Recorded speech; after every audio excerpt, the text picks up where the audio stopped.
Xưa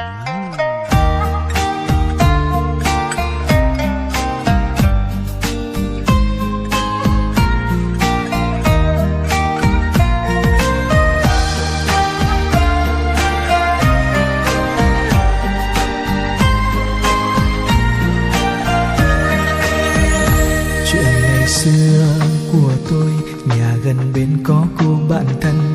Ngày tháng ấy ta như trẻ thơ thân đẹp biết bao. Nàng làm thơ trao tặng tôi, đêm về tôi viết những khúc nhạc, rồi ngẩn ngơ nhớ lúc em tươi cười, quên hết âu lo. Thời gian trôi cứ trôi thật mau, tình yêu tôi lớn lên cùng em, mà tôi không dám nói lời yêu với em. Rồi một hôm em sang nhà chơi, em báo tin em biết yêu rồi. Thật nghẹn ngào khi em đã yêu người không phải tôi. Lòng tôi đau thật đau khi thấy em yêu người ta. Chuyện tình mình bao lâu mơ ước đã tan theo gió trôi về đâu. Ngậm ngùi thương cho tình tôi, sao chỉ thấy héo úa tim sâu. Chẳng được gần em bên em như vào mộng ước đang dở dang. Ngày xưa ta gần nhau không giống như ta ngày nay.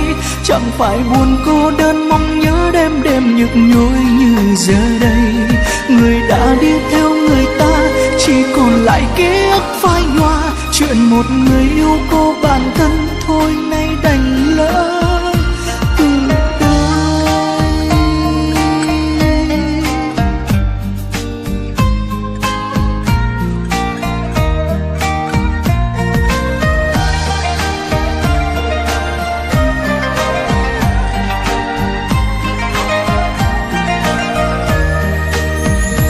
Thời gian trôi cứ trôi thật mau, tình yêu tôi lớn lên cùng em, mà tôi không dám nói lời yêu với em. Rồi một hôm em sang nhà chơi, em báo tin em biết yêu rồi. Thật nghẹn ngào khi em đã yêu người không phải tôi. Lòng tôi đau thật đau khi thấy em yêu người ta. Chuyện tình mình bao lâu mơ ước đã tan theo gió trôi về đâu. Ngậm ngùi thương cho tình tôi, sao chỉ thấy héo úa tim sâu. Chẳng được gần em bên em như vào mộng ước đang dở dang. Ngày xưa ta gần nhau không giống như ta ngày nay. Chẳng phải buồn cô đơn mong nhớ đêm đêm nhức nhối như giờ đây. Người đã đi theo người ta, chỉ còn lại ký ức phai nhòa. Chuyện một người yêu cô bạn